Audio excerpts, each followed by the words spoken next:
Georgia's economic and democratic development, prospects of economic and democratic development, and we have very distinguished speakers.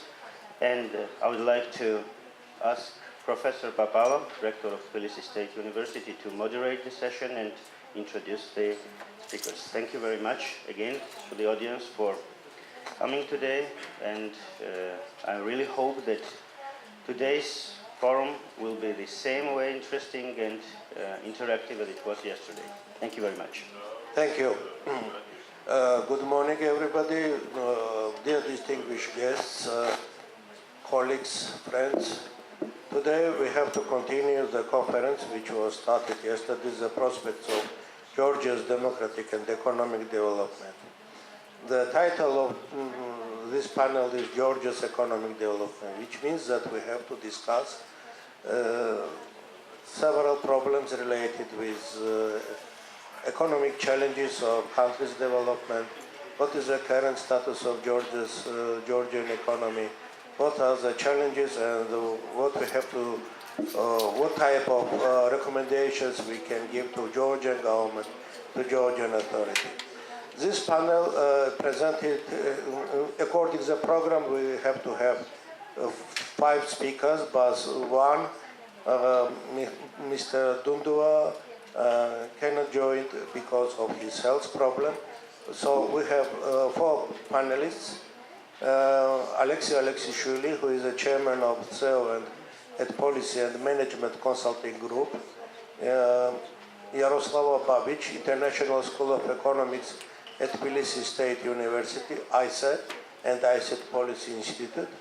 Jochen Zimmermann, Dean at the University of Bremen, Germany, and Andrei Ilarionov, Senior Fellow in the Center of Global Liberty and Prosperity at the Cato Institute. So I think that for each speaker, for each presentation, we have to time not more than 10 minutes, and it will take 40 minutes, and then we will have enough times for questions and answers and for discussion. So I want to invite first speaker, who is Mr. Aleksishvili. Thank you very much. Good morning.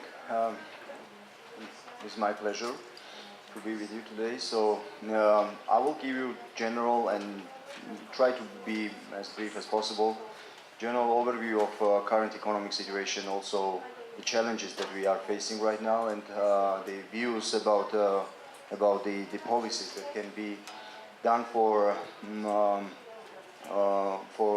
the current situation to overcome these challenges. So first of all, looking at past 1 year, 2015, we had quite challenging and dramatic year in terms of economy, because if you look at numbers, and I will give you again just general numbers.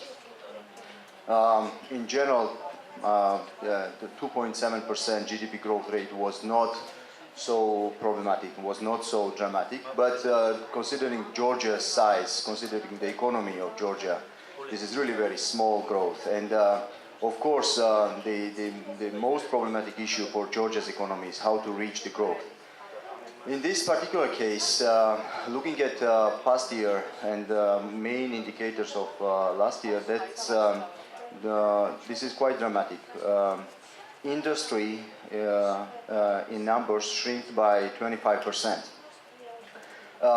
and export has been decreased also quite dramatically by 23%. And both these indicators have their reasons. So, and looking at that, first of all, this is like commodity prices, and of course the Georgia's industry is really very small.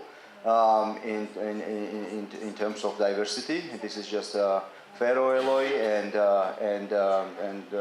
small others, and in this case the developments in Russia, Ukraine, Kazakhstan and Azerbaijan impacted really very much. So looking at numbers and trade indicators with these countries, that's also quite difficult, quite dramatic, because for, let's say, export in Russia has been reduced by 40%, Looking at the situation in Azerbaijan is also quite problematic, and Ukraine, etc. So this is just general indicators, and even before, when we had several years discussions about balance of payment and huge problems in balance of payment,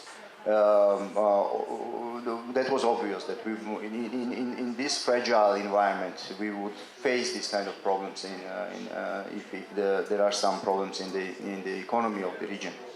So the question is whether there is could have been some kind of worse situation, whether there are some indications that we could be much better or worse. I mean, how we can evaluate, how we can assess the current standing of the economy and the economic policy that government did during this period of time. If I would evaluate that in general, I think that overall macroeconomic stability has been reached. Why? Because we still have more or less good standing comparing to our neighboring countries, and that was more or less managed well. But of course, this is not enough, and that would be more or less done somehow better.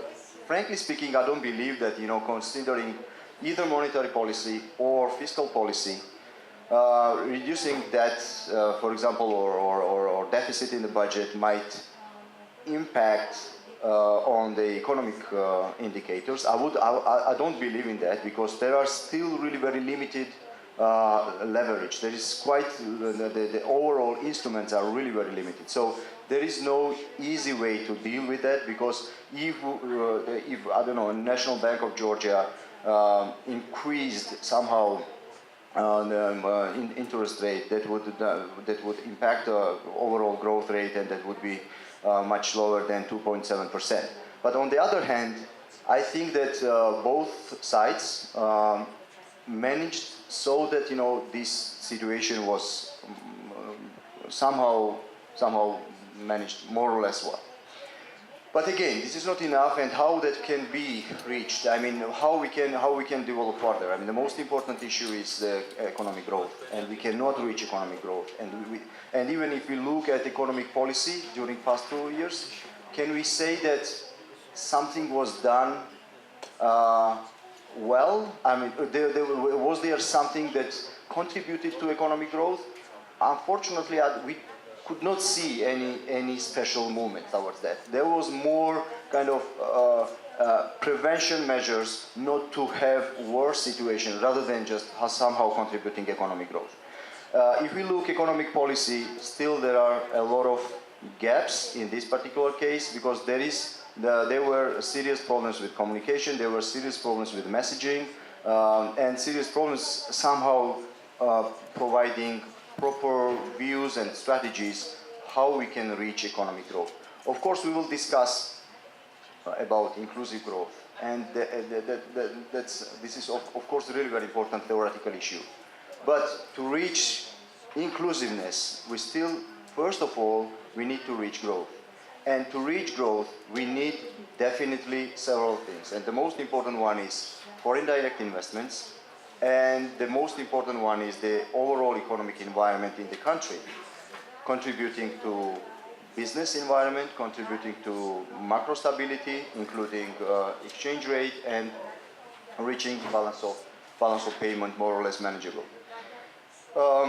So what can be done? I mean, in this particular case, I would raise several issues, and other panelists will touch these issues as well, I guess. So I think that the current initiatives that government has, probably this might be also a matter of our further discussion regarding tax policy. I think that might play serious and significant contributor to boost the economy. I mean, there's a profit tax issue, and we can discuss that in details. What does it mean? How that works in Estonia? What was exactly that? This is not abolishing profit tax per se. This is formulate top profit tax so that this is not taxable during the economic activities. So another issue also, capital market development, which is still pending, and in this particular case we had a lot of discussions towards that, and I think that these discussions will continue. Looking at that, I don't believe it. We should not have any illusion that, you know, in Georgia we can somehow develop stock exchange so soon. This is not possible. Only point that we can develop, this is bond market development. This is definitely additional instruments for the companies to borrow money from the economy. And bond market development will be definitely really very good step forward in that direction. This is not easy. That will take around, from my point of view, 5 more years if that continues very well. But in this particular case, I think that we are standing on a good direction. There are a lot of discussion that how pension fund or pension system reform may contribute to this point, and I don't believe again that, you know, those ideas that we are listening from different stakeholders from the government, sometimes even, or some other different groups creating some obligatory pension system might be contributing to this capital market development further. But the most problematic issue that we see is again regulatory framework. Regulatory framework related to land ownership and land registration, which is still pending and which is really very important issue for FDI and economic development. Still problem related to bankruptcy law and so asset transfer mechanisms, which is still pending, not developed in terms of legislation and in terms of procedures. So that still needs to develop further. But again, looking at foreign trade and foreign trade, which is really very, again, really very limited because we have a limited number of partners in this case. The only solution for that is further integration into the world economy, meaning that we need the diversification of our trade, especially for export and both export and import operations. It doesn't have any difference in this particular case. The only solution for that is further implementation of DCFTA, further negotiation, as it is started, as far as we know, with the free trade agreement with China, which seems like, you know, unrealistic sometimes, because how we can reach this free trade agreement with China. But looking at those countries who reach this free trade agreement with China, who knows? I mean, let us just, you know, go forward with that, and we'll see, and we'll try how that we can reach that and achieve that. And of course, the final one is that, and that also will not be easy. We need to create the environment in this country, which allows us to become the real hub for the companies working in the region. And in this case, we need to create a reliable environment in taxation, and first of all, a reliable environment for judiciary, which is the most problematic issue, as we understand, for overall. This is not the only matter of having uncorrupted judges, right? This is the matter of having a high reputable system with really very good records at the same time, right? So it will take some time, but that's a serious issue, systemic issue for economic development. That's really very briefly. I guess maybe we'll discuss some other issues. If you have some questions, then I will address that. Thank you very much. Thank you, Mr. Aleksishvili. I think that he tried to cover some very interesting aspects of Georgia's economic development, and I think that one more direction in our foreign trade enlargement is starting negotiation with Washington about free trade agreement with the United States because the main conclusion of starting negotiations was reached in January 2009 and now is 2016. And as I remember, only at present, Georgian government expressed its readiness to start negotiations, but I don't have any information if there are some steps done forward starting this process. Now I want to invite Professor Babich, who presents ISET. Thank you.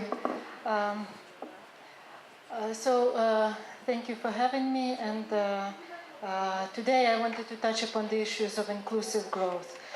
So I agree with Mr. Aleksishvili that inclusive growth is not possible without growth.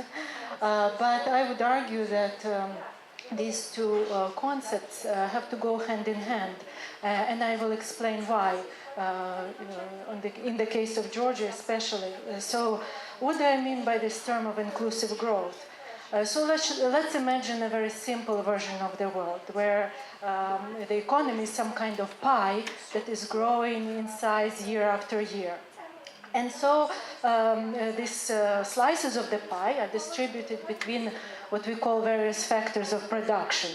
So a small part of the population are capital owners, stakeholders, shareholders, and so on. So some portion of the income accrues to them. And then there is a large share of the population, the labor. And some part of that income goes to labor, the hired workers as well as self-employed workers. So for economists who are interested in these issues of inclusive growth, they want to track how the slices of the pie are distributed as the time goes by. So if we see, for example, that capital is getting a larger and larger share of this pie over time, and labor is getting smaller and smaller, we would argue that growth is to some extent exclusive. So the benefits of this economic development are not accruing in the way they normally should. So why is this important? Well, for several reasons. One reason is that in any prosperous economy, the internal demand that is generated by the middle class is a very important driver of economic development. So a country that cannot create that middle class is going to have problems in the long term. Secondly, if the return to labor is very low, that could mean the low productivity of human capital. And we know that human capital is one of the main drivers of technological progress. Again, a long-term issue. And last but not least, this exclusive, so to speak, growth can generate inequality and lead to political instability. So what is the situation in Georgia? What do we see in Georgia? We saw relatively high growth rates.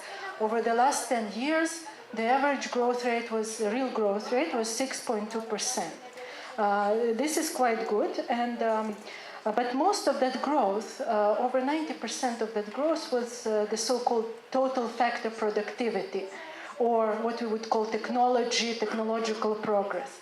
So in some sense, Georgia after 2003 found a new way of doing things. It's as if Georgia discovered a new technology of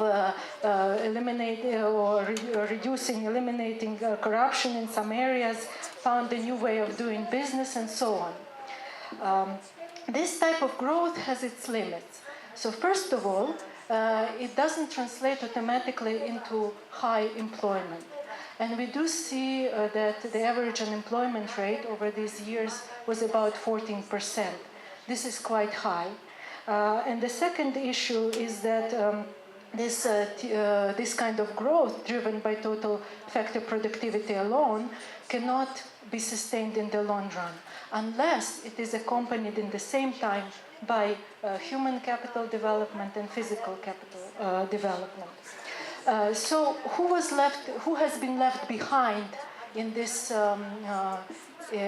during these years? I will talk a little bit about the shares of income that accrue to capital and labor in Georgia. So I cannot show you the graphs right now, but I'll just tell you that we do not see a tendency toward exclusive growth in the way I explained to you earlier. So we do not see, for example, that capital is getting a larger and larger share and labor is getting less and less. This is not the case.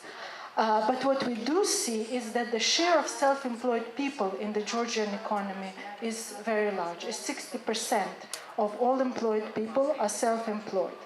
And these self-employed people generate, or they appropriate about 37% of all employed people income, and only 17% of GDP. So this is a disproportionately small share. So this means, well, one of two things. It's either these people are low productivity, in low productivity jobs, so they have low skills. And this is probably the most likely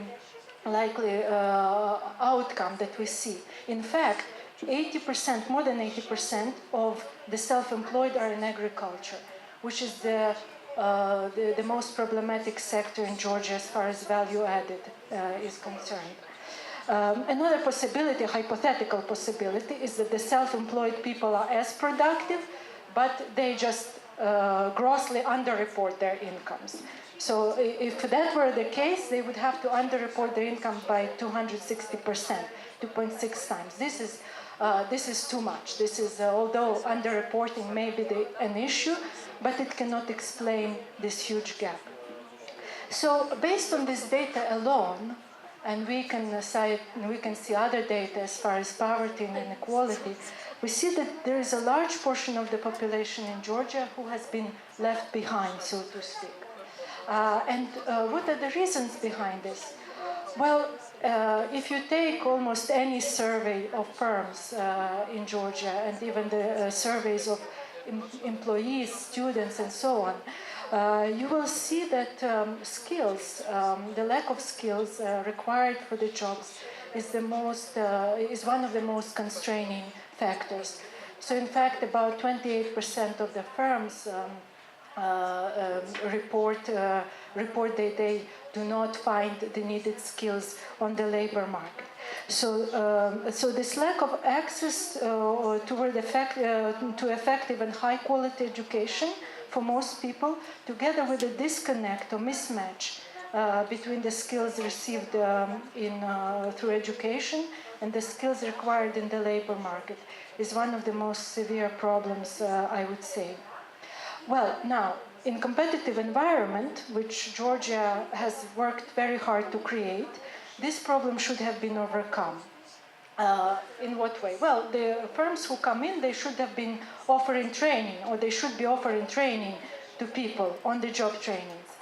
We do not see that on the large extent in Georgia. In fact, according to some World Bank data, about 14% of the firms offer formal training to their employees. In Turkey and in Ukraine, this is about between 20 and 30%. Firms are complaining about the lack of skills, but they are not offering training. So what is going on?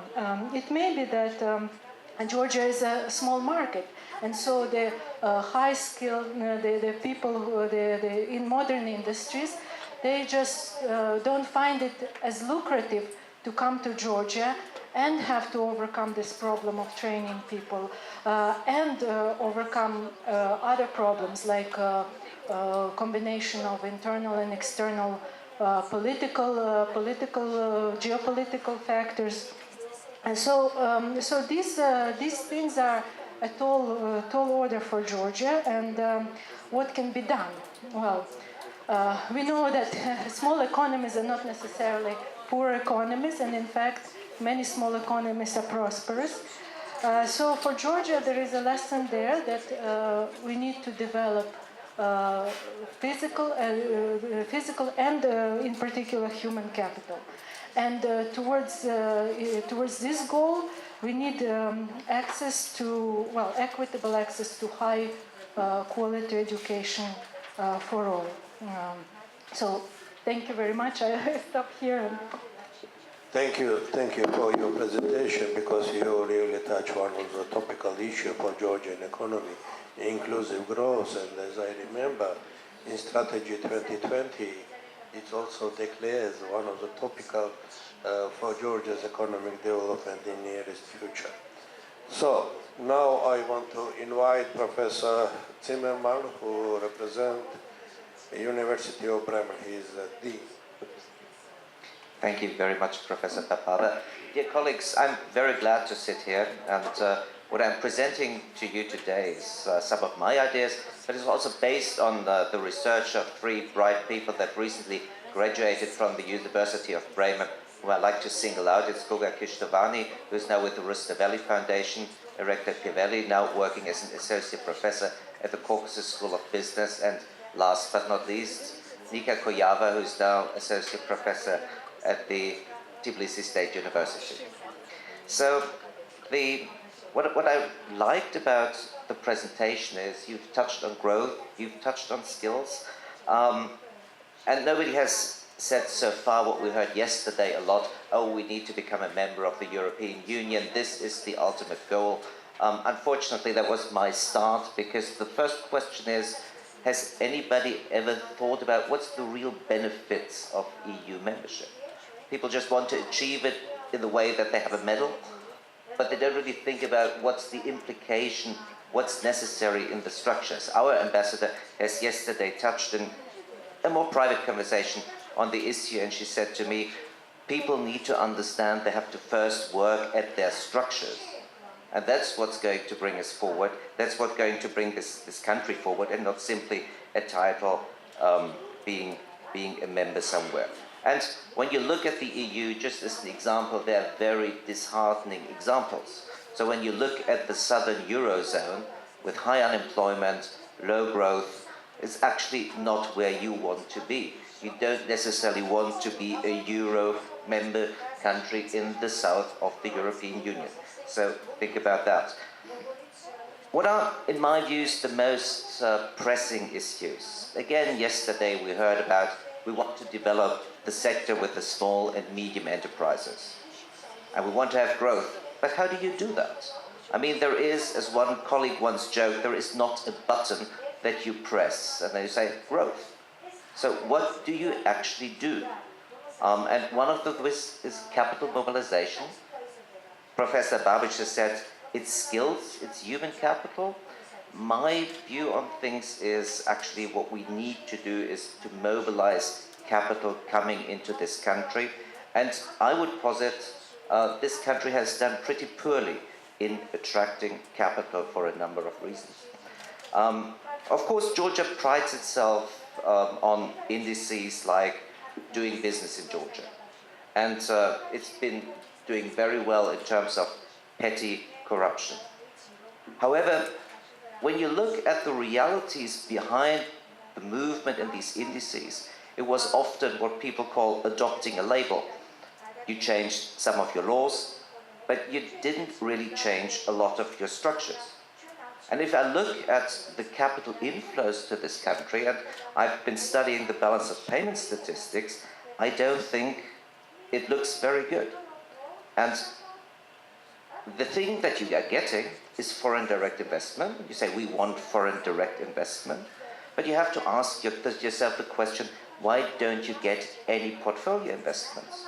Why do people not want to carry their money into the environment of Georgia? Why does nobody want to invest into 5% of the business, buy some bonds of a firm, invest a smaller share? Why do people always go for full ownership? And to me, the reason why people do that is because you have a terribly underdeveloped capital market.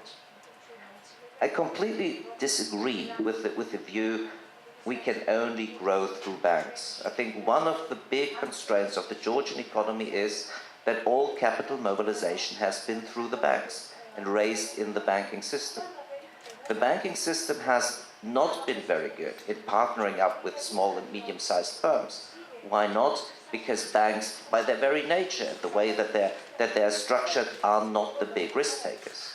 So you have not really moved into a world where you can organize in one way or another risk-taking by capital mobilization.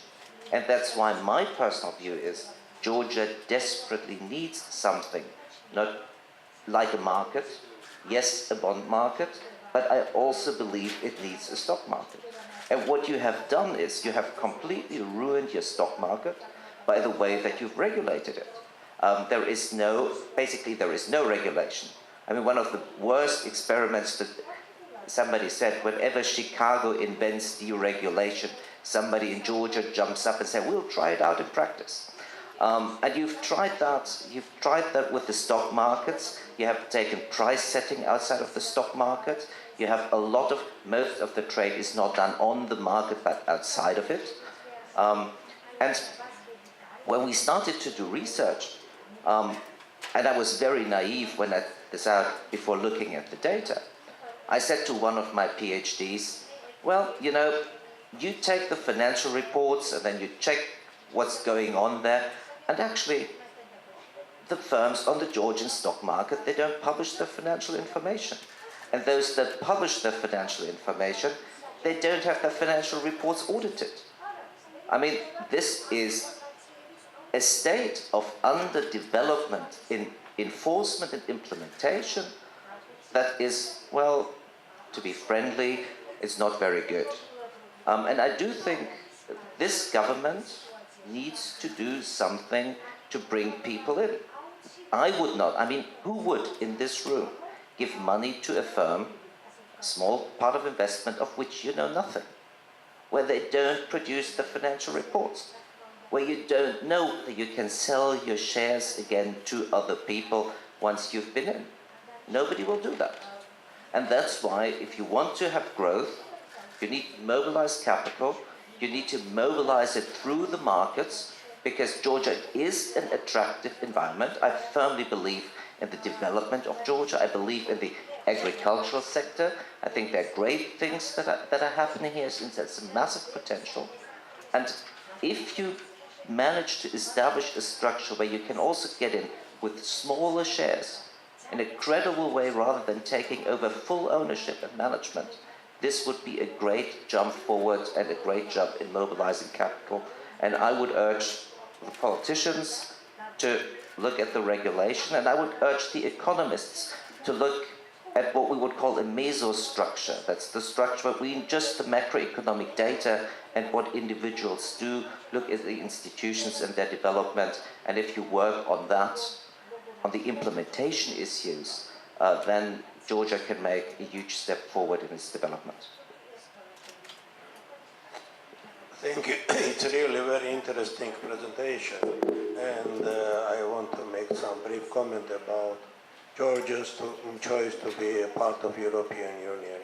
It's a cultural choice, not only economic choice, first of all, and it's historical choice to be a part of Europe. And other choice for us is to be a part of Eurasian Economic Union, which is dangerous because it means that Georgia will return in modernized Soviet Union. So it's and we know that there are many difficulties in European Union. Georgia's economy is not ready, and population is also not ready to be a part of European Union. But I think that for us, European Union cannot be a goal of our development. It's a tool of our development. It's a tool how to be much better, how to have more democratic society, how to have more developed market institutions. And I think that the model of European Union can help us to be much closer with European standards. And then in the future, it will depend on Brussels and on Tbilisi what type of decision they will take, what will be in future the real status of European Union. So anyway, I thank you. I want to express my gratitude to your presentation because it was really very interesting, and mostly in development of market of bonds, market of securities, which is unfortunately undeveloped at present. And now our final speaker of the panel is Professor Ilarion, who represents Cato Institute. Thank you. Good afternoon, ladies and gentlemen. I would follow my colleagues here at the panel, trying to give some description of the situation in Georgian economy in my first part, and in the second part, I would try to provide you, and maybe with your help, some possible explanations of what is going on in the Georgian economy. Unlike Professor Babich, who some kind of combined all the last 10 years of economic history of Georgia in one period, I would have a slightly different approach to break the last 13 years of Georgian history in two periods, which actually is already and always being discussed in Georgia, within Georgia and outside of Georgia. Period of the previous government, or previous governments, or previous administration of Mr. Saakashvili and his policies, and the last 3 years with the new government, and just compare what we have seen that time and what we can see right now. So just some kind of basic numbers that certainly you are aware of, but just it would be quite reasonable to refresh our memory. Just let's compare the basic numbers of this growth that all of us are discussing. So for those 9 years of Saakashvili administration, average growth rate of GDP was 6.2%. Now it is 3.5%. So it is a fall in average growth rate by 2.7%. Assuming that during that previous period of time, there was aggression of Russia against Georgia, there was a world economic crisis that substantially decreased growth rates. Actually, it was a recession in year 2008 in the second part of the year, in year 2009 in Georgia, adjusting these numbers to the fact that if Georgia would not experience this attack and would not experience world economic crisis, the growth rate in Georgia would be 7.7 for this period of time versus 3.6 over the last 3 years. It will take the last year, which already has been mentioned by Mr. Aleksishvili, it is only 2.5%. And in the last month of the last year, December, according to the Georgian Statistical Official Office, economic growth is only 0.9%, which is quite a remarkable decline in growth rates compared to what we had before. So comparing those periods, we do see decline in average growth rates by more than 4 percentage points per year on average. 4 percentage points on average within such a short period of time, it's a tremendous decline in growth rates. And we need to understand what happened in Georgia over the last 3 years that led to such a substantial decline in growth rate. Also, we need to look into the fact that in the last year, year 2015, Georgian growth rate became lower than the world's average growth rate. So for previous years, even before Mr. Saakashvili came to power, during Saakashvili administration, and first couple of years of this administration, growth rates in Georgia was higher than the world average, so which allowed Georgia, with a different speed, but to close gap with the world average indicators. Now, unfortunately, in year 2015, the GDP per capita, or the share of GDP, Georgian GDP and the world GDP, declining compared to the world average, which is certainly the reason for very serious worries for anyone who is dealing with the Georgian economy. Let's look for some other indicators. Let's look for such a very important indicator like export. And that's also another reason for very serious concern. Since August year 2014, which is now is already more than 16 months ago, Georgian exports started to fall. And this year, it's on monthly basis, roughly 20% lower than in year 2014. On average, in year 2015, Georgian export is lower than it was in year 2012, 3 years ago, which once again, which is a very, very dangerous sign. because in the previous 9 years, from year 2004 to year 2012, Georgian export grew 5.1 times, which was a really booming years for Georgia, for Georgian export. Now, after some growth in the first couple of years, or actually first year and a half of this administration, Georgian growth started to fall and became 7% lower than it was in year 2012. Also some other worrisome signs, which are quite unusual ones. Just let's think about those. Professor Babich has attracted attention, and she's absolutely right, that unemployment rate in Georgia declined. At the peak of unemployment, it was 16.9%, and this year is expected about 12%. So it's a substantial decline in employment by roughly 5 percentage points, which is, on the very first look, it's quite a positive sign. If we look at the employment data, it's also a substantial increase in employment, and total employment by roughly 8% from the low point in year 2010, year 2011, until the year 2015. So it's an increase in employment by 8%, decline in unemployment by 5 percentage points roughly.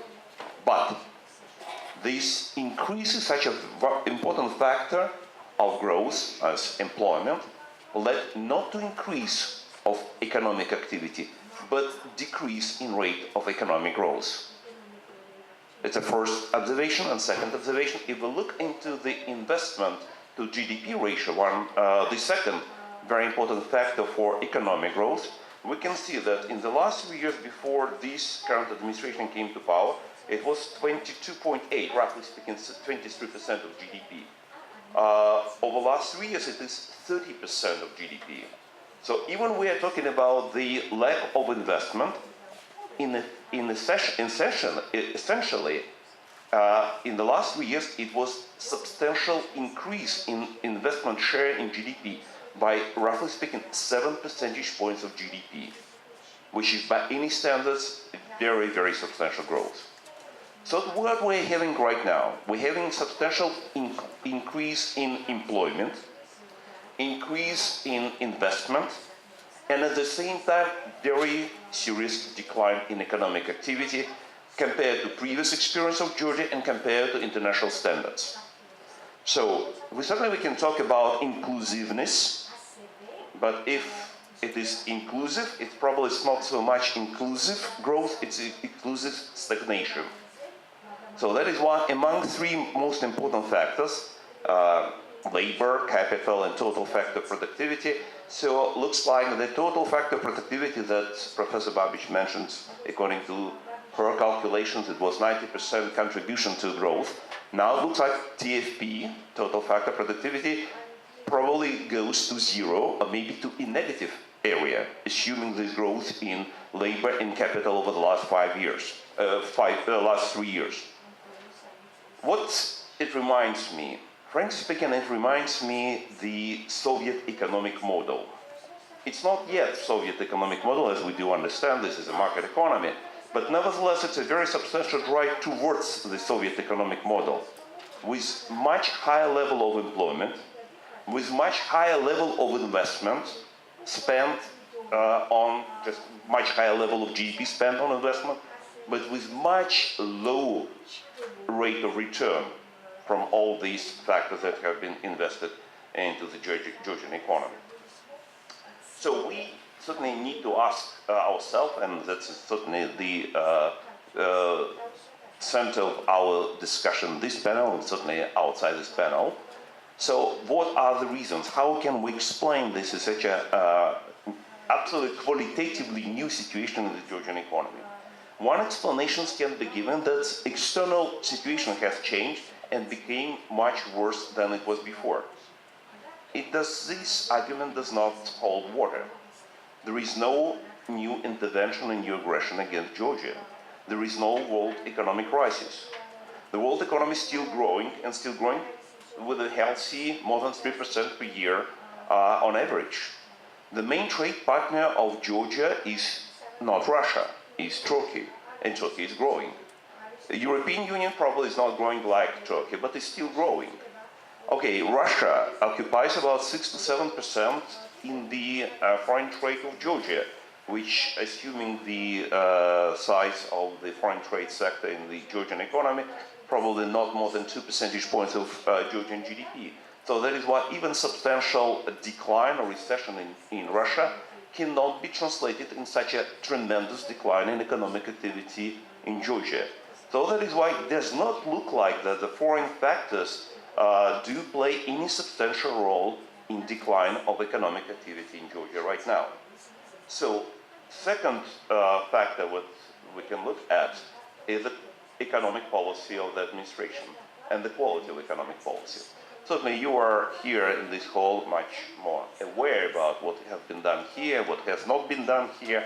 To my mind, I cannot find, frankly speaking, in my memory, any particular project, program, campaign that I would easily recall that these current administration can be associated with. I don't know what actually it was doing. What was the purpose, what was the goal, what special has been achieved, in, for example, in raising economic freedom in Georgia or something else. Just, I don't know. If somebody knows, please tell me. I would really appreciate it. What I can see from the statistics, which is actually worrisome signs, just let's look at the government debt level in Georgia.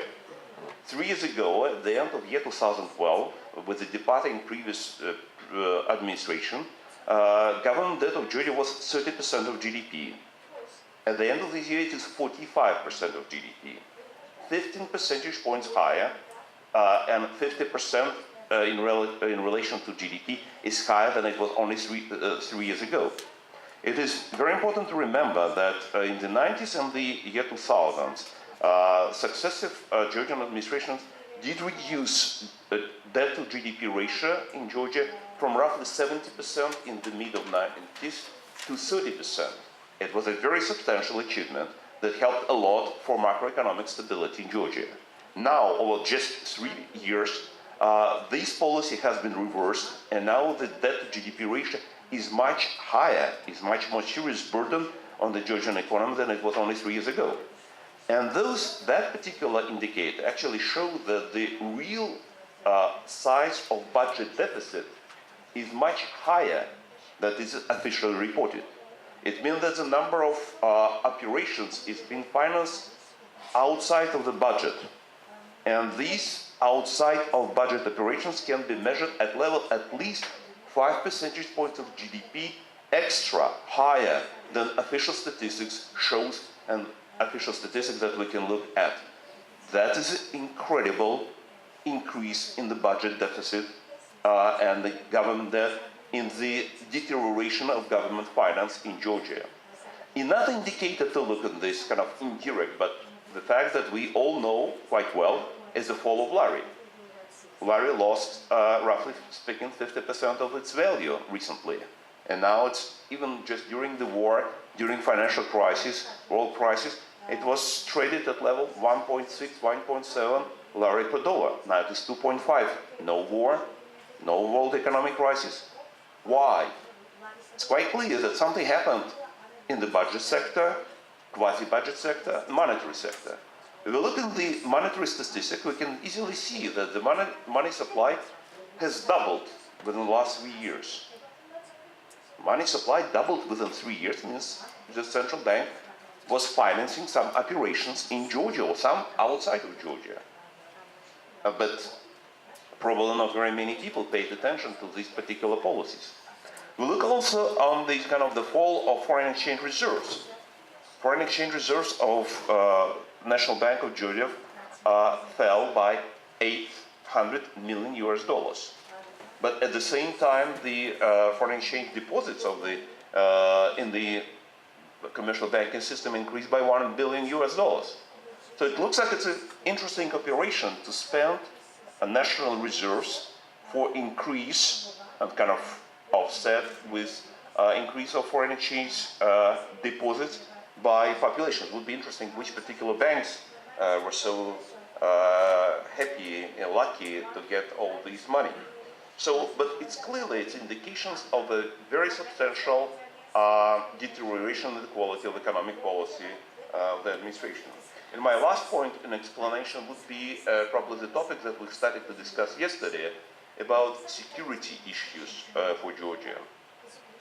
A year and a half ago at the Kate Institute, we with my colleagues studied in details factors of success in transition economies after the collapse of the Soviet Union, after the collapse of the socialist and communist planned economies in the Central and Eastern Europe and in Asia. And we found that there are several very important factors that really absolutely necessary contributors for a long-term success of those transition countries.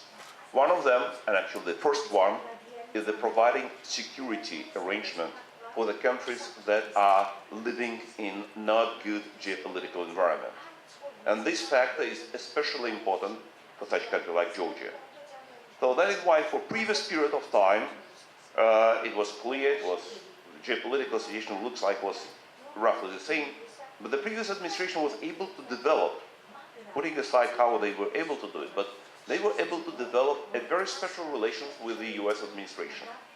And at a critical point of time, in August year 2008, US administrations went to help Georgia and provided crucially important defense from the foreign invasion.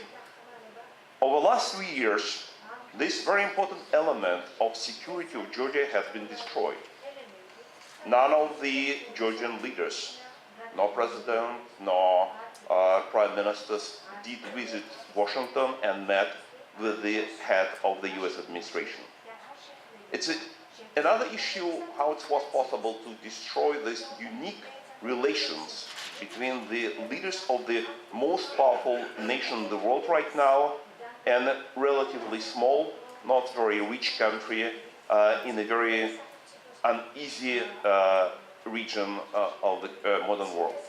But these failure to sustain these special relations, the failure to continue Euro-Atlantic integration in both in military area, in security area, in economic area, did produce probably also quite a substantial negative outcome, not only for security reasons, but for economic growth as well.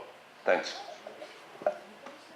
Thank you, Professor Ilarionov. It's really very interesting because Georgia really needs the support of our strategic partners from the United States, from European Union, and in many different directions. And when we discuss the economic situation after Russian-Georgia war 2008, we have to take into account that Georgia received huge package of financial support, more than $4.5 billion US, which helped Georgia to maintain its economic growth, not to have depreciation of the currency.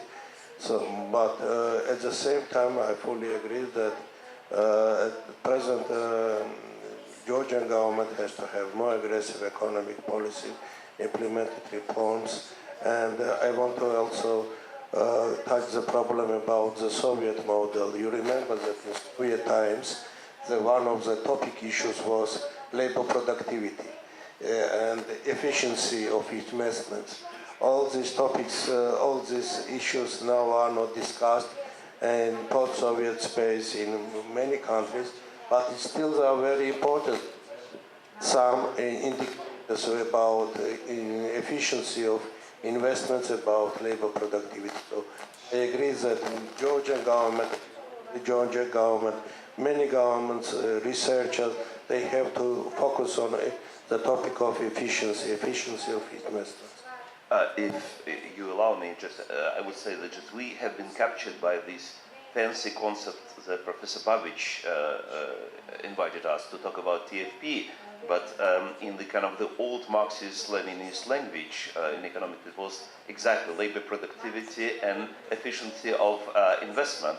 And both of these factors, as we see right now, fell substantially over the last 3 years. And that's an issue for us to discuss. What exactly happened? What actually led those factors, labor productivity, effectiveness of investment, or DFI, fell so dramatically? So, I think that all speakers give us a quite good for discussion. So we now panel is open, and if you have some, we collect 3 questions or comments, and then we'll try to make a response on them. Please, who will be first? Please, and please present yourself. Thank you very much. Eric Lepirelli, Associate Professor of Caucasus School of Business. So thank to our moderator, first of all, to our panelists for interesting talks. I'd like to, shortly, constructively comment to the last speech. I think it's quite interesting to put the way of our economic development into these 2 types of periods of economic policy, such as we had previous administration and we have now the new one. I would just like to add several corrections, if I'm allowed to, from a research-based side, and namely I'd like to outline you have also mentioned some macroeconomic factors that also explain that, or let us to say that such pure comparison between the 2 periods might be biased from our standpoint. But still, I would like to outline some more. Namely, I would think that 9 years against 3 years might be something that also seems quite unequal. I mean, from a research-based standpoint, 3 years, or it's even nearly 3 years, as long as the last quarter of the 2015 is not even published, so we have even less than 3 years, and this basically may lead to, from a research point, to something that might be perceived as not enough or not long enough period of time to make or to generalize our findings, just as a point. I'd like also to mention the scale economy.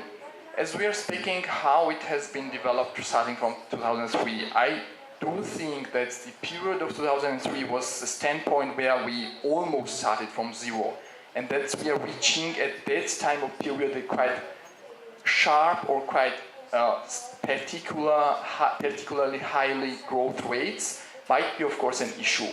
As in the beginning of the development, of course, the scale of the economy plays a role.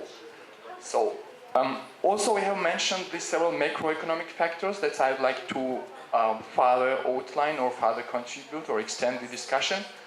Namely, you have mentioned that there have been a crisis, or there was a world crisis, and we had also the war, like aggression from the north part.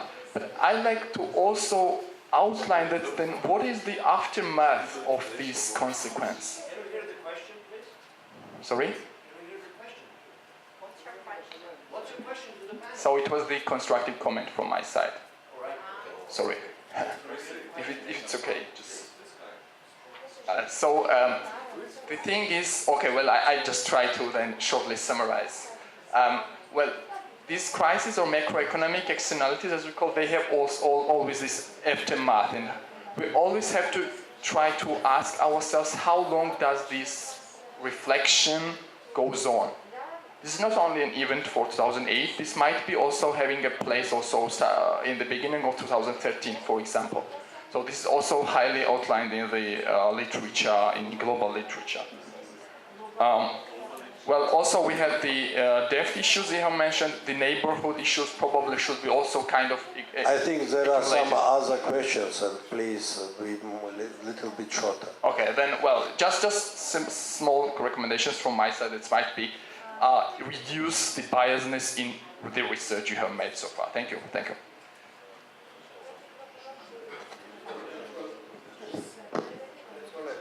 Please, other questions, comments?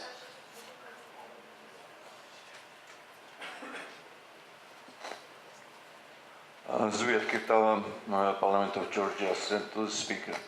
I have questions to Mr. Ilarionov. Thank you for this extended data you presented, but there are some few issues which I would like to clarify. When you mentioned the export during Saakashvili's terms, would you comment what has been the leading part of this export, As far as I know, that has been the scrap metals and the car export. The car export situation has been dramatically changed now recently, but because of restriction from those countries like Kazakhstan and Azerbaijan. Secondly, you have not also mentioned, that was not in your task probably, that what kind of methodology has been used during previous government to collect the taxation. Of course, there was very good starting point for increased tax revenue, but then there has been several quite grounded accusations that the government has used some mishandling the situations with process agreements. Process agreement income from the prosecution has become one of the leading sources in the revenues. I don't think you would approve that kind of approach. It was also not said that Georgian government has stopped, I think, in 2008 to publish the Gini index. So could you explain why that has been done? And also, when you said about the war, I completely agree with that, but you did not mention the kind of support after the war and how it was used by Saakashvili's government. Thank you. I think that's all questions are over to you. It's better now to respond to them and then. Okay, first, it was not a question, but was a statement that is probably not fully correct to compare 9 years period with 3 years period. All right, so just I did it intentionally because if I would take only 3 last years of Saakashvili administration, the result would be even more dramatic, the difference, because in the all 9 years period there will be this year of year 2000 and year 2008 and year 2009, the years of war and the year of crisis. So that without war and without crisis, the economic result will be even better than with those years. So that is why I try to be much more cautious than if I would take only 3 years. The concept according to which economy, small economy or economy with a low level of GDP per capita can grow faster than a large economy or economy with a high GDP per capita is absolutely baseless, groundless. There is neither theory nor practical confirmation of this statement. Just compare the small and not very developed Zimbabwe that is falling down for last 30 years, one of the smallest economy which became even smaller, and China now either second or even maybe the first economy in the world by size that is growing still with almost 7% per year. So it's quite clear. And just there is a number of studies showing that there is no relations between the size of the economy and economic growth, between the level of GDP per capita and economic growth. As for car export, even in the best years of this product, if I'm not mistaken, the car constitute not more than 20% of Georgian import and about 25% of Georgian export. Now it is about 12%. So, as we all know, Georgia does not produce cars, and it has been some kind of invention in economic policy to become a hub for importing and exporting cars. So why don't this administration invent anything else? Okay, if Kazakhstan or any other country introduce restrictions on car import from Georgia, okay, there are many other issues. There are many other items that can be produced or exported. Just the whole world just lies in front of us. So that is why it demonstrates some kind of the readiness to adjust, the readiness to invent, the readiness to produce new, non-traditional ideas on the part of the previous administration, and so far we have not seen anything like that with the current one. As for methodology to tax collection, I am not familiar with that, and actually I did not touch tax collection at all. To my mind, the tax collection level in the current Georgian economy is excessive, and I would see this tax collection would go down, but not by the methods of some kind of refusal to collect taxes, but by methods of reducing tax rates and reducing number of taxation. I think for such economy like Georgia to have 28-29% of GDP collected as government taxes is probably too high. Optimal size of government for such economies like Georgia is between 15 and 17% of GDP, like Hong Kong in the period of its economic boom, like Taiwan in the period of its economic boom, number of other countries. So that is why if Georgia is really interested in having high economic growth, as we all discussing, one of the very clear and evident things is to reduce taxation. Gini coefficient. Once again, I did not touch Gini coefficient, and the question that has been raised about why Georgian official statistical body stopped to produce these numbers is better to address them, not me. Because other panelists also want to make some comments, please. I would very much agree with you that there's something very disturbing going on in the economy here that we don't quite understand. In terms of the data that you've given us on the money supply, that's a serious issue. I agree, and I also, when you look at the employment statistic, I think Professor Babich hinted that there is a lot of hidden unemployment basically in the way that the statistics are drawn. There's something that this government needs to address, yes, definitely. But I would also urge you to have a closer look at the more microeconomic structures. I do think these data are not telling us very much. I mean, from what I remember, the big asset sell-off that the previous government has done is something that you cannot repeat because everything is sold. There's not much there. That is an issue. And I also think they have a difficulty in trying to, this current government has difficulty in reinventing economic policy. Probably hasn't done a lot, but just simply continuing would probably not be possible. And one last observation before I then pass the microphone on to Professor Babich.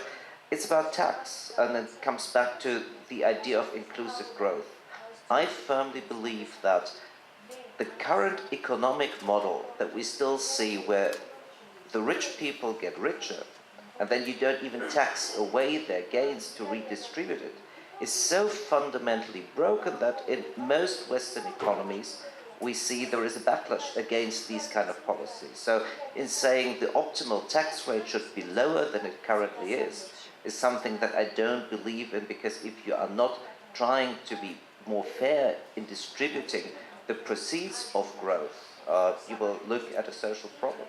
That's why I would not say the optimal tax rate is 20%, I think, but then of course I come from a European model where the tax intake is much, much higher. I take a different view, but as Professor Papava has said, the European Union is a model that we want to aspire to, and we don't want to aspire to Hong Kong. But I'll just leave that slight catty remark and pass on the microphone. Maybe I want to follow up as well. On the issue of growth and TFP growth, yes, of course. I mean, when we look at the Soviet data, it seems that there was too much growth due to capital accumulation. There was just, I mean, when you drive through Georgia, you can't help notice, you know, these concrete slabs, I mean, that are just laying on the side of the road. So if you look at data, practical all over the Soviet Union, too much capital investment, not enough TFP-driven growth. You know, in Georgia, what we saw after the Rose Revolution in the data is that perhaps, you know, there was this big impetus of TFP growth, and that was led by this process innovation. So again, I mean, it's like the Georgia discovered a new technology, new way of doing things, and that was great. And I hope that would be repeated in my native Ukraine as well. there are limits. I mean, of course. I mean, once you've reached a certain level of non-corruption, let's say. Well, what after? There needs to be something else. And again, I mean, coming back to the question of education, one of the fundamental reasons behind the lack of, the stagnation, I think, in this TFP growth, is the fact that in Georgia, Georgia is lags behind in secondary, primary education, even compared to the countries, peer countries in the Soviet world. According to this PISA test scores, the Program for International Student Assessment, out of 74 countries, Georgia was, I think, 67th place in reading, 64th or 69th, high 60s in math. So very close to the bottom and not much below the OECD average. So the problem is deep-seated. It's not just, I think, the question of what one administration could have done versus the other. It's a deep-rooted problem. I think that has all political forces have to build consensus around, and this quality of secondary and primary education is very important. Thank you. If I may just, dear Jochen, I became really puzzled by your comments.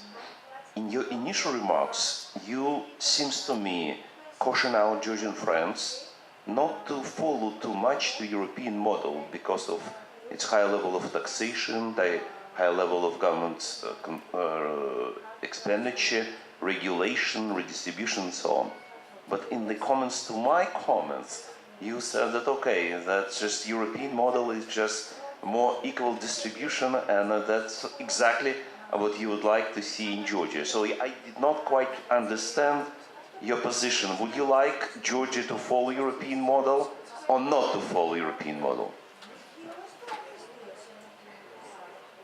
I ask you briefly because there are some questions also.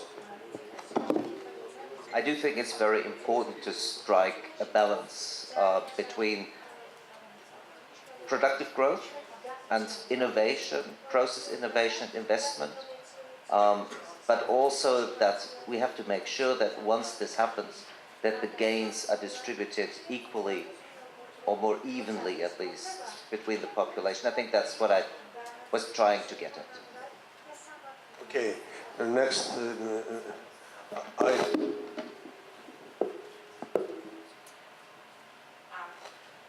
Thank you. My name is Salome Samadashvili, the Center for Strategic Communication and Democracy. I'm also former Georgian ambassador to the European Union.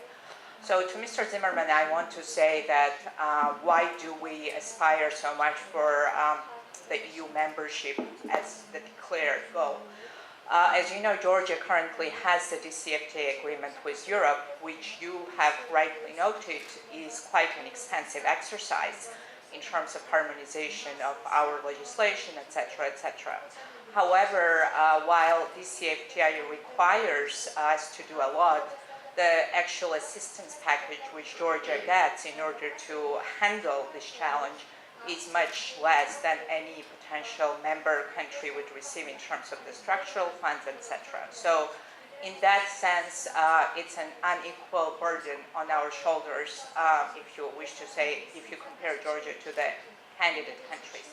But another important reason why it is why it is for us, I would say, existentially important to continue our integration into the EU and NATO with the final objective declared as the membership, is the reason which you have mentioned. Georgia has very hard time attracting foreign direct investment because it's still very unclear to people where this country is headed. Yes, we do have the CFTA with the EU, but Georgia's integration into the Western world is not irreversible, and as long as it's perceived as such, we will have very hard time raising the capital market, raising the investment and achieving the growth that we need to achieve. And I have a question for Aleksishvili. You have mentioned the potentially free trade agreement with China. However, the Chinese trade standards are completely different from the European trade standards, which we have already adopted as part of our EU integration process. So is it really feasible for Georgia to have free trade agreement with China, purely speaking in terms of the trade rules and trade laws? Because I'm not quite clear on that. I would be interested to know your opinion. Thank you. And one more question, please, Mr. Thank you. Yuval Weber, Higher School of Economics in Moscow. Following on from the question about free trade with China, a lot of the questions and discussions have been about what happened in Georgia and whether the models are inclusive enough or not. But in relation to free trade with China, what is the actual movement towards it? So echoing from that. And similarly, with Iran coming to agreement on nuclear weapons and the sanctions being removed, Iran is now one of the sort of biggest countries open for trade in the whole region. So similar question to China. What is the actual strategy, if there is any, of opening Georgia to economic cooperation with Iran and thus taking advantage of essentially the difficult neighborhood that it's already in? So trade from China westward and trade through Georgia from Iran. Thank you.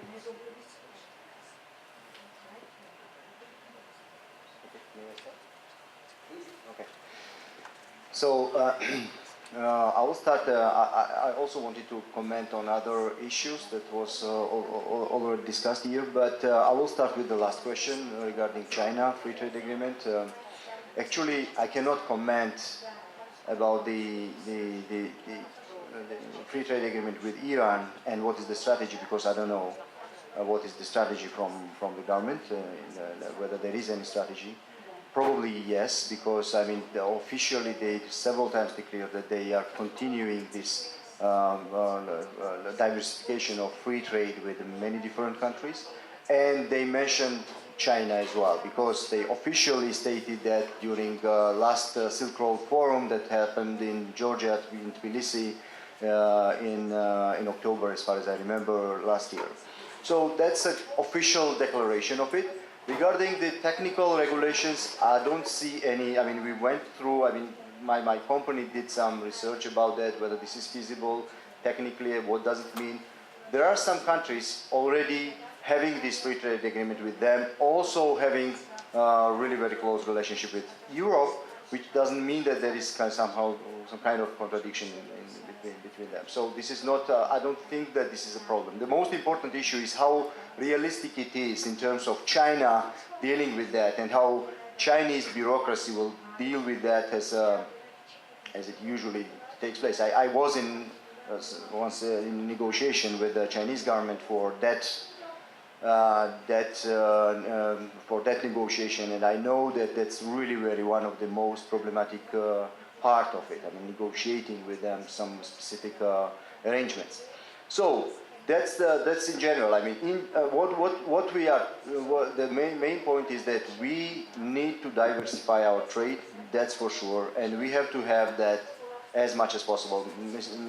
Professor Papava also mentioned free trade agreement with the United States, which, from my point of view, at this particular stage is not realistic at all. So we may just, talk about it forever, but this is not realistic. So in this particular case, I think that we need to diversify as much as possible, including Iran, China, and many other potential partners as possible.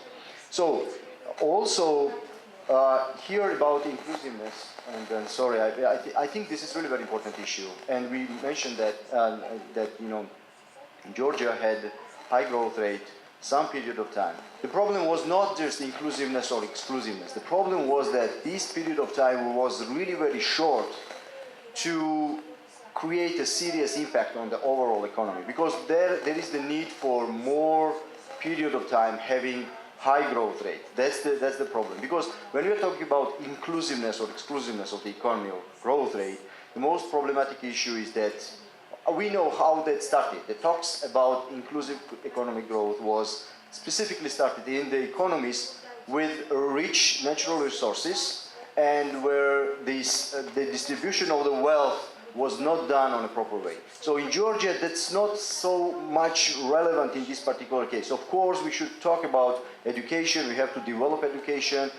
all type of education, whatever we have.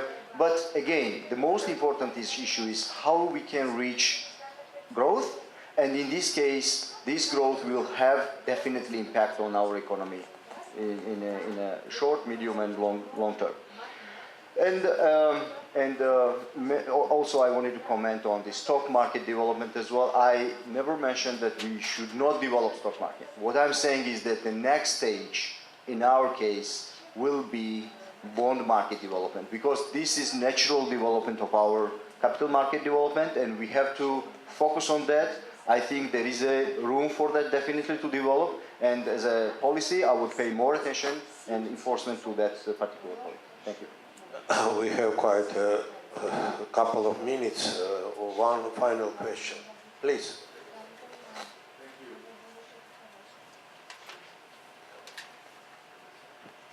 Thank you, Mamuka Kudavan. Being a diplomat, not an economist, I want to put very naive question to panelists, because this issue was not too much touched upon. You talked about labor, productivity, and etc. But in terms of economic downturn, dramatic in Georgia, you never mentioned the government productivity, government professionalism, government incompetence, overall incompetence, and also the system that has been put in place for the last 3 years, which is basically one-man show, when no decision-making process works, and everyone watches one person what he would say, and normally he never comes back with answers. How much that plays role in terms of economic downturn in Georgia, and how inclusive is that? Thank you.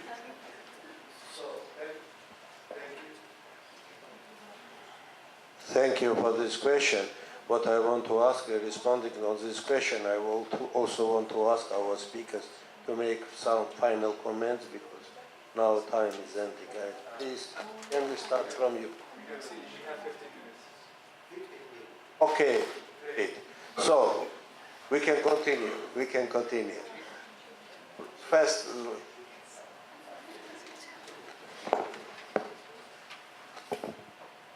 I was not informed that lunchtime was postponed. Alexander Revia. I will speak as an economist from here. First of all, thanks a lot for the very interesting presentation. On one hand, I saw that first like 3 presenters started as an expert view of the economic development of Georgia. However, at the end of the conversation, it went to more like political discussion, political assessment of the Georgian economic stage, which is quite unfortunate. Unfortunately, the last presenter, as it was mentioned here, either didn't show the full picture or just showed some incompetence of the Georgian economy, knowing the deepest of the Georgian economy, which I believe Mr. Larionov does know the economy of Georgia quite well, but didn't show the whole picture of it. I'm sorry, but I don't like when you interrupt, because you are not either panelist or moderator, so you can have the microphone and then speak on your own. Thanks. Please continue. Now my question goes towards the more expert discussion of the economic policy. First question to Mr. Zimmermann. You mentioned about the capital market development. I do agree it's a very important step that the Georgia has to move in that direction. However, regulation, you mentioned the regulation. What else is needed to boost the capital market development here?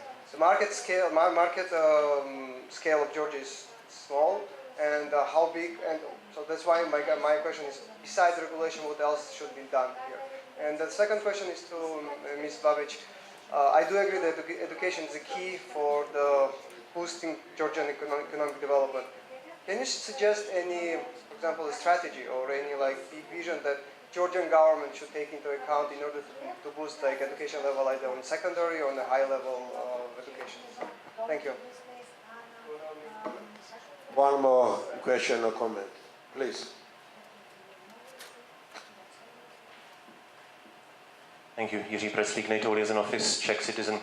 I have a question on employment, actually, because you, Ms. Babich, you mentioned that if I'm not mistaken, that 60% of Georgians employed produce only 17% of GDP, right? Yeah, that's correct, thanks.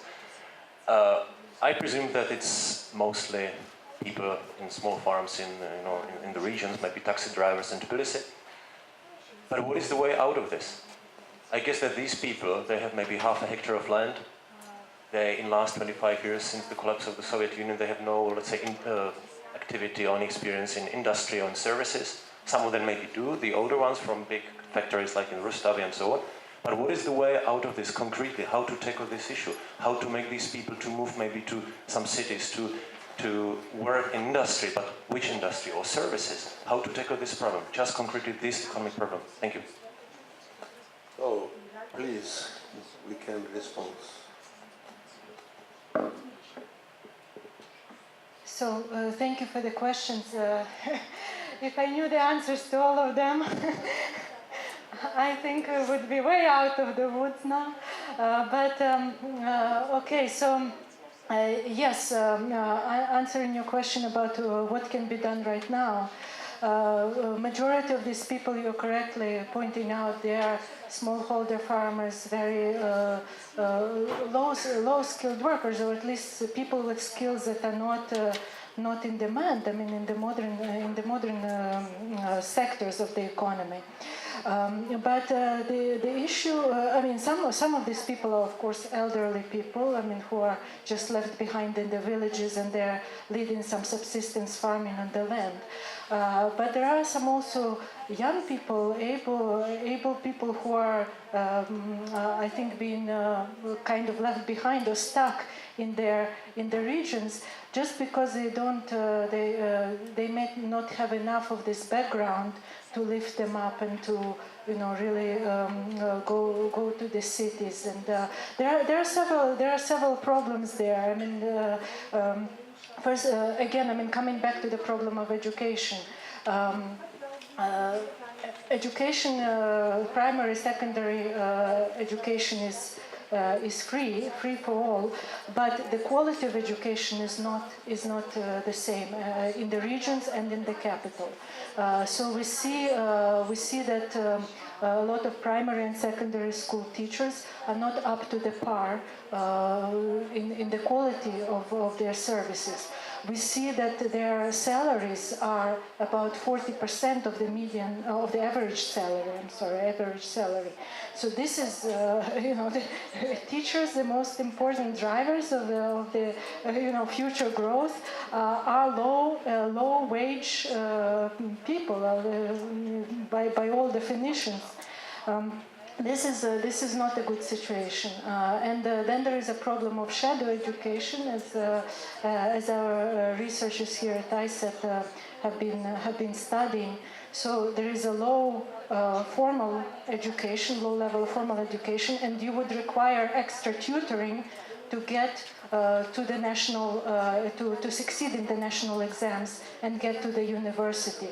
So essentially, this system disadvantages the low-income people, and even if you get accepted to the university, well, as far as I know, there are so far not so many, or not at all, the need-based scholarships that would allow you not just to pay tuition but to live in the capital.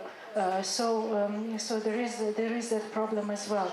That's why I think a lot of the young people as well get left behind, and this is one of the problems.